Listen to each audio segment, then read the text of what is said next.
Hola, buenas tardes. Hoy día vamos a retroalimentar el taller número 1, ¿cierto? Que dejamos la semana pasada.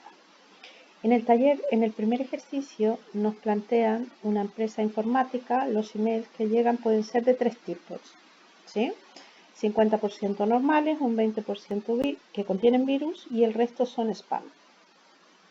Se supone claramente que los emails con virus no son spam, es decir, son excluyentes.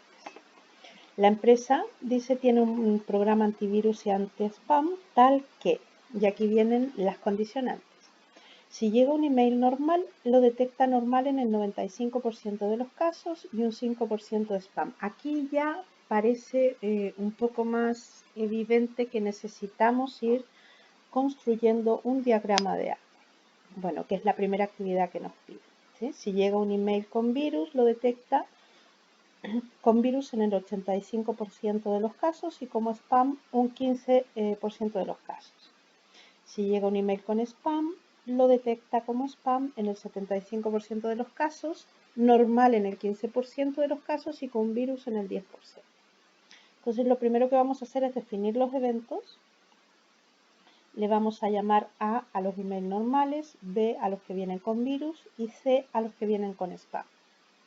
Y los eventos DA, DB y DC son los eventos que detectan, lo detectan. DA es normal, DB detecta con virus y DC detecta con spam. ¿De acuerdo? Bien. Nos piden representar esto en un diagrama de árbol, ¿cierto? Claramente en la primera rama tenemos los tres tipos de emails que llegan, ¿cierto? Normales con virus y spam. Y luego tenemos el cómo los detectan, ¿cierto? Los programas que están. Entonces veíamos antes que en el 95% de los casos el programa detecta al normal, ¿cierto? Por lo tanto, sabiendo que ha llegado normal, la probabilidad que lo detecte es un 95%. Por lo tanto, hay un 5% que no lo detecta y que lo detecta como spam, ¿sí? De la misma manera, en el caso de los emails que llegan con virus, son detectados con virus en el 85% de los casos y un 15% los detecta como spam. Por lo tanto, que los detecte normales es un 0%. No existe ninguna posibilidad que lo detecte como normal. Y en el caso de los que son emails de spam, el que detecta que son realmente spam lo hace en el 75% de los casos, en un 15% los detecta normales y en un 10% los detecta con virus. Por lo tanto, allí tenemos representadas todas las distintas alternativas. En el apartado B nos pide determinar la probabilidad de que un email sea detectado con virus, es decir, la probabilidad CDB. Claramente tenemos detectados con virus llegando normales, detectado con virus llegando con virus y detectados con virus llegando como spam. Por lo tanto, debemos considerar las tres alternativas y eso equivale a aplicar una probabilidad total. Entonces, si aplicamos la probabilidad total para la probabilidad de DB, tendremos la probabilidad de DB dado A por la probabilidad de A, la probabilidad de DB dado B por la probabilidad o el peso de B y la probabilidad de DB dado C por la probabilidad de C, ¿cierto? Reemplazamos los distintos valores y finalmente la probabilidad de que un email venga y sea detectado con virus equivale al 20%. Muy bien, en el apartado C nos pide determinar la probabilidad de que si un email ha sido detectado con spam, ¿sí? ¿Qué probabilidad hay que realmente sea spam? Entonces, lo que nos están pidiendo es una probabilidad condicionada, ¿cierto? Es decir, dado que ha sido detectado como spam, ¿qué probabilidad hay que realmente sea spam? Bueno, aplicamos aquí el teorema de Bayes, ¿cierto? De C dado C por la probabilidad de C y dividido por la probabilidad de la condición. Reemplazamos los distintos valores, ¿cierto? Pero no tenemos la probabilidad de DC. Pero al igual que hemos calculado la probabilidad C de B, podemos calcular la probabilidad de C. Por lo tanto, si venimos aquí y con la probabilidad total calculamos la probabilidad C de C, ¿cierto? Tenemos de C dado A por la probabilidad CA, de C dado B por la probabilidad CD y de C dado C por la probabilidad de C. ¿Sí? Por lo tanto, el resultado sería 0,28. Luego entonces, la probabilidad de si un email ha llegado como spam que realmente sea spam son en el 80,4% de los casos. ¿Sí? Y por último, en el apartado D, nos pide determinar la probabilidad de que un email que ha sido detectado normal realmente sea normal. Es decir, más o menos equivalente a lo que hemos visto antes, pero normal. Es decir, según lo que hemos visto aquí, sabiendo que llegó normal, es decir, dado de A, ¿qué probabilidad hay que realmente venga normal? Entonces será dado de A, es decir, si ha sido detectado normal, ¿qué probabilidad hay que realmente sea normal?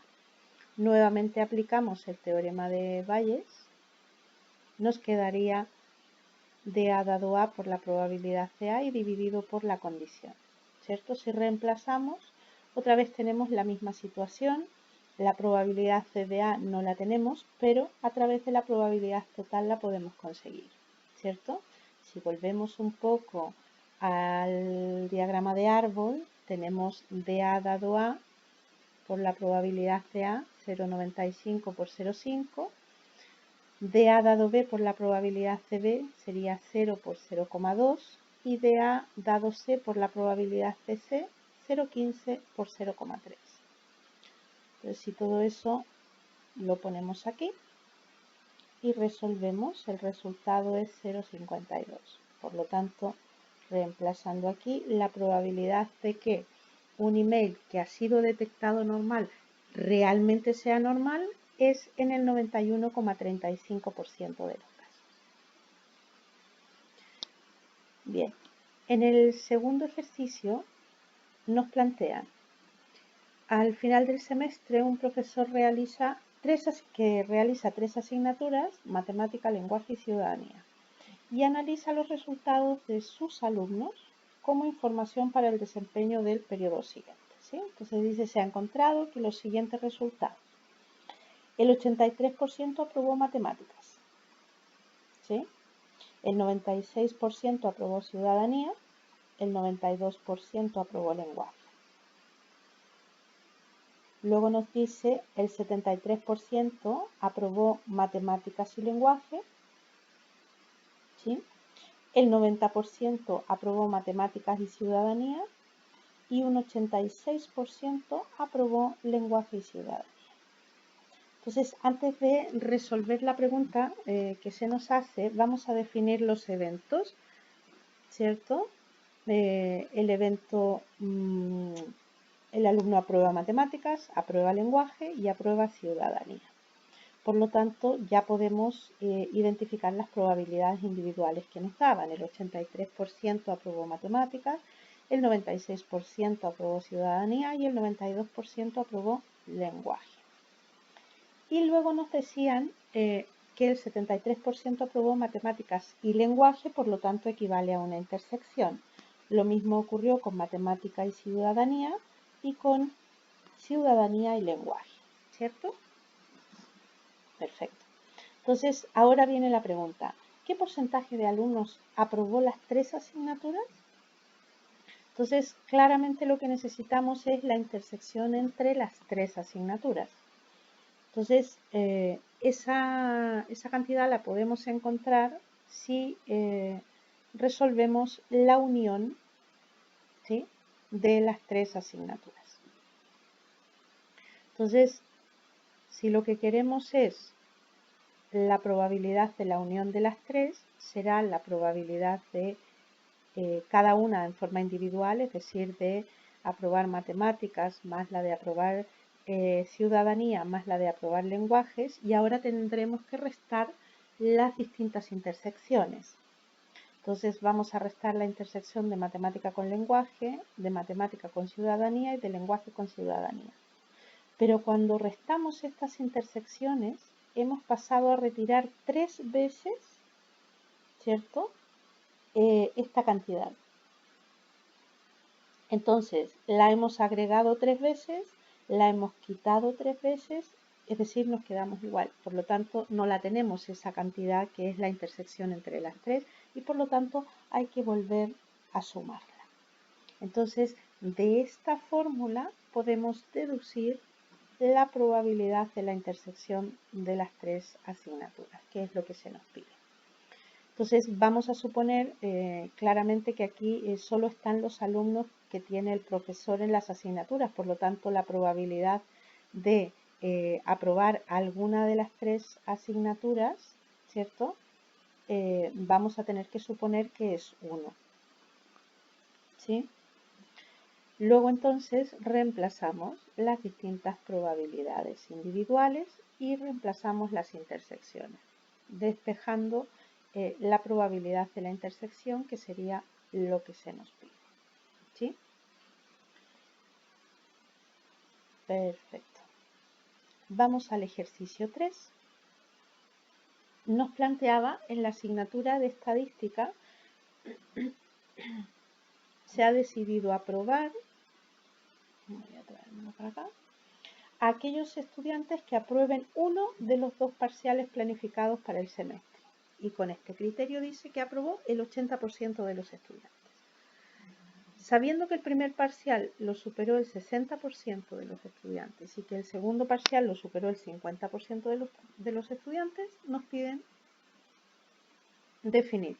Lo primero, el espacio muestral y los eventos asociados. Entonces, el espacio muestral claramente son todos los estudiantes del curso y los eventos que podemos distinguir son aprobar el primer parcial, aprobar el segundo y aprobar, con las probabilidades que ya se nos han dado, ¿verdad? Entonces, en el apartado B nos pide cuál hubiese sido el porcentaje de aprobados si la exigencia hubiera sido aprobar ambos exámenes. Entonces, ¿qué es lo que sabemos? Nosotros lo que sabemos es que para aprobar la asignatura, el 80% de los estudiantes, ¿cierto?, necesitaba solamente aprobar uno de los dos. Eso significa que es la probabilidad de la unión, es decir, uno o el otro, ¿verdad? Y eso equivale al 80%, que es la probabilidad de aprobar. Entonces, si nosotros resolvemos esta probabilidad de la unión, sabemos que es la suma de las probabilidades individuales menos la probabilidad de la intersección.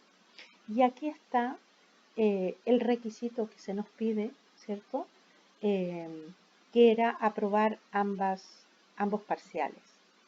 Por lo tanto, si nosotros reemplazamos aquí la probabilidad de aprobar el primer parcial, el segundo parcial y despejamos la probabilidad de la intersección, entonces el porcentaje de aprobados claramente equivale al 30%, si es que el requisito hubiera sido aprobar ambos parciales, ¿sí? Con ello entonces damos respuesta al taller que teníamos para esta semana.